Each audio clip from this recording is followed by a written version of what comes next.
جناب علی خوش آمدید کہتے ہیں آپ کو. علماء کرام کے ساتھ ہماری نشست ہوتی ہے. یہ نشست جناب قبلہ مفتی سہیل احمدی صاحب کے ساتھ ہوتی ہے. وظائف کا سیگمنٹ ہوتا ہے. آپ سب بہت دیکھ رہے ہیں, سراہ رہے ہیں الحمدللہ.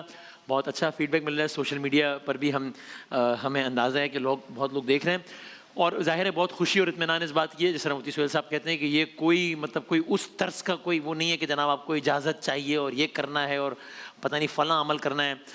زیادہ تر تو قرآن کی ہی آیات ہیں, تو بات ہی ختم ہو گئی, اس کی کریڈیبلٹی کے حوالے سے بات ہی ختم ہو گئی.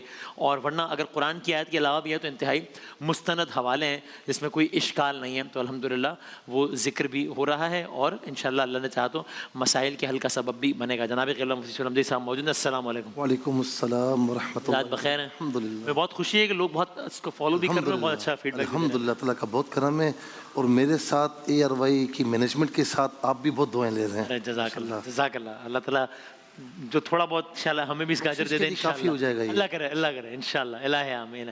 میں بس اس سے پہلے کہ سوال آپ سب لوگوں سے گزارش کروں گا کہ دعا کیجیے گا کہ یہ نشریات سب جس میں جو بھی ایفرٹ ہم اپنے طور پہ تھوڑی بہت لگاتے ہیں, بس یہ ہمیں اس سفر میں کام آ جائے. یہ آپ خاص دعا کیجیے گا کہ اس کے دنیاوی ریوارڈز ٹھیک ہیں, وہ ضروری ہیں, وہ بھی بہت اہم ہیں, لیکن سب سے زیادہ اہم وہ ہے کہ اس کا ریوارڈ ہمیں وہاں مل جائے انشاءاللہ. میں اکثر یہ دعا کرتا ہوں کہ یہ روحانی ٹرانسمیشن ہے. الحمدللہ دل مطمئن ہے تو میں کہتا ہوں الحمدللہ. اللہ اس میں روحانیت برقرار رکھے انشاءاللہ. سلمان صاحب ہیں فرانس سے. غیر قانونی تو اچھا کہہ رہے ہیں, میں غیر قانونی طور پر یورپی ملک میں داخل ہو گیا ہوں, لیکن میرے حالات بہت برے ہیں. پچھلے دوران سفر مجھے ایجنٹوں نے دھوکہ دیا بہت پہلے, لیکن اب جب میں ملک میں داخل تو ہو گیا ہوں, اب میں چھپتا پھر رہا ہوں, بہت پچھتا رہا ہوں, اور ایک رستہ نظر نہیں آ رہا. دعا بھی کریں, مشورہ بھی دیں, اور کوئی وظیفہ بھی دیں. ہو سکتا ہے مفتی صاحب جن لوگوں کو مسئلہ درپیش نہ ہو ان کو لگ رہا ہو یہ کیسا سوال ہے, لیکن مجھے یقین ہے آپ نے بھی, آپ کا تجربہ مجھ سے زیادہ ہے, میں نے لوگ دیکھے ہیں دنیا کے مختلف ممالک میں اس کیفیت کے, اور یہ ان کے لیے زندگی کا سب سے بڑا مسئلہ ہے, ایک عذاب ہے کہ اب کیا کریں. ایسے ہی. بسم اللہ الرحمن الرحیم. صلی اللہ علیہ وآلہ وصحبہ وبارک وسلم. اچھا پہلے تو وسیم بھائی آپ بھی اس پر میری تائید کریں گے کہ خدا کے واسطے کسی ایجنٹ کے دھوکے میں نہ آئیں, اور 2 نمبر طریقے سے وہ جو لے جانے کی بات کرتے ہیں, کتنے لوگوں کی اموات واقع ہو جاتی ہیں. ٹھیک ہے نا, میں اس پر زیادہ نہیں کہتا, لیکن بہت کس راستے سے لے کر جاتے ہیں, کیا کرتے ہیں, یعنی کئی دن تک جانے والے بھوک اور پیاس اور اندھیرا, بہت تکلیف ہے, اور کتنی اموات واقع ہوتی ہیں. چلیں اس راستے سے نہ بھی لے کر جائیں. اب آپ کے پاس کوئی ڈاکومنٹس ہے نہیں, آپ منہ اٹھا کر وہاں پہنچ جاتے ہیں, وہ کیسے آپ کو سنبھالیں گے, وہ کیسے آپ کو ٹیک کیئر کریں گے؟ اچھا آپ نے یہ دیکھا ہوگا کہ آپ قانونی طریقے سے جائیں تو وہ ٹیک کیئر کرتے ہیں. جو بات ہے, جو سچی بات ہے ماننی چاہیے. ہاں, آپ قانونی سارے طریقے پورے کریں, وہ آپ کو اپنا شہری سمجھتے ہیں جی, اور پورے آپ کو رائٹس حاصل ہوتے ہیں. تو میں یہ اکثر آپ کے اپنے ملک سے زیادہ ہوتے ہیں, ہمیں اچھا لگے یا برا لگے, لیکن جو فیکٹ ہے.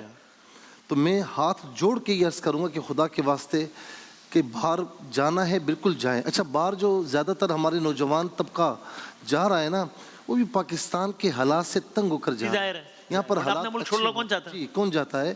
تو اچھا یہاں ملک چھوڑ کر کسی اور ملک میں رہنا اتنا آسان نہیں ہوتا. بس جی دور کے ڈھول سہانے ہوتے ہیں. آپ بھی جاتے ہیں, میں بھی جاتا ہوں, تو جتنے دن پروگرامز ہیں اس کے بعد دل تنگ ہوتا ہے. 8-10 دن بعد ہم کہتے ہیں بس ہو گیا, ابھی واپس چلو, بس بہت ہو گیا, بس اب جائیں.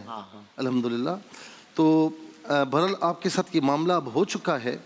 اچھا اب آپ کے ساتھ جو سچویشن ہے اس کے لیے جو وظیفہ عرض کر رہا ہوں, اور اس کے ساتھ یہاں پر بھی جو رہتے ہیں ان کے گھر کے مسائل ہیں, گھر نہیں مل رہا یا مکان نہیں بن رہا, تو یہ جو آیت کریمہ ہے بڑی زبردست ہے.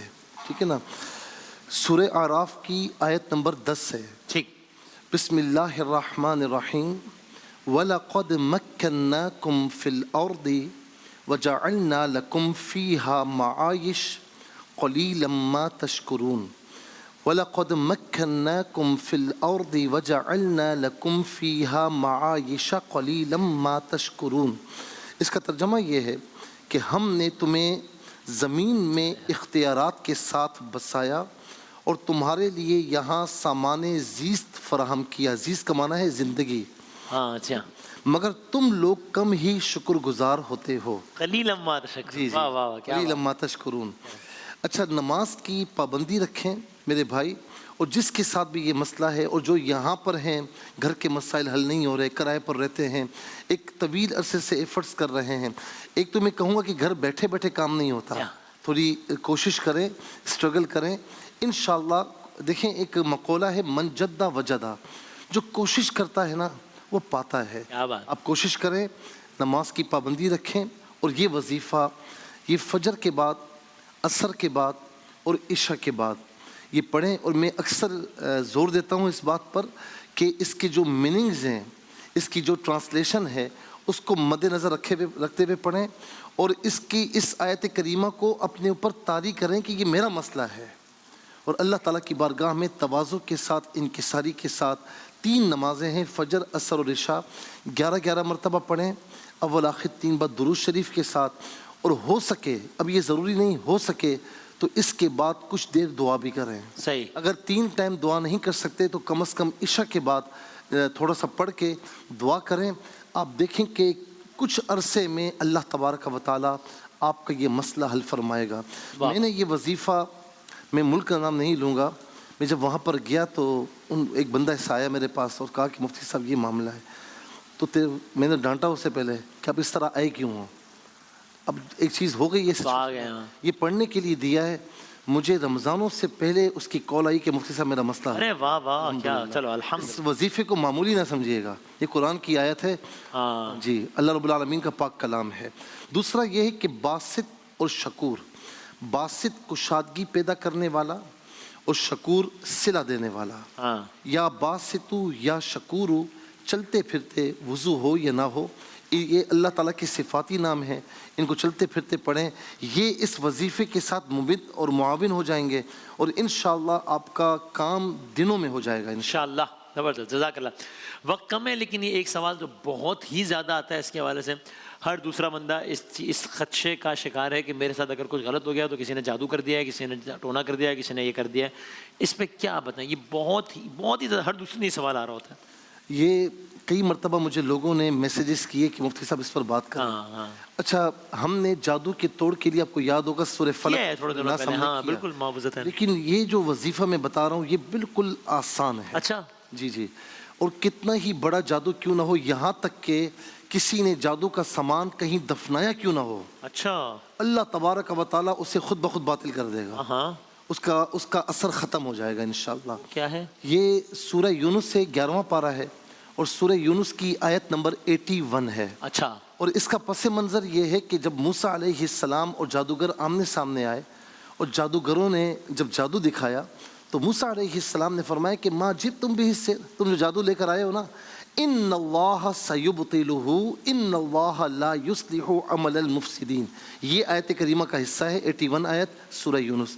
ان اللہ سیبطلہ ان اللہ لا یصلح عمل المفسدین، یہ موسیٰ علیہ السلام نے جادوگروں سے فرمایا تھا کہ تم جو بھی لے کر آئے ہو بے شک اللہ تبارک و تعالیٰ اسے باطل کرے گا، اسے توڑے گا، اور بے شک اللہ تبارک و تعالیٰ مفسدین کا عمل اسے قبول نہیں فرماتا، اس کی اصلاح نہیں فرماتا۔ تو یہ آیت کریمہ ان اللہ سیبطلہ ان اللہ لا یصلح عمل المفسدین، یہ حصہ پڑھنا ہے آپ نے۔ یہ کوئی بھی نماز ہو، اور فجر کی نماز ہو تو بہت اچھا ہے، فجر کی نماز کے بعد یہ 11 مرتبہ پڑھیں، اور اول آخر 3 بار درود شریف کے ساتھ، اور چلتے پھرتے اللہ تعالیٰ کا ایک صفاتی نام ہے دافع، ضرر کرنے والا، دفع کرنے والا، ضرر کو دور کرنے والا، نقصان کو دفع کرنے والا، یا دافع یا اللہ، چلتے پھرتے پڑھیں آپ۔ کیا بات ہے، جزاک اللہ، بہت نوازے، بہت شکریہ۔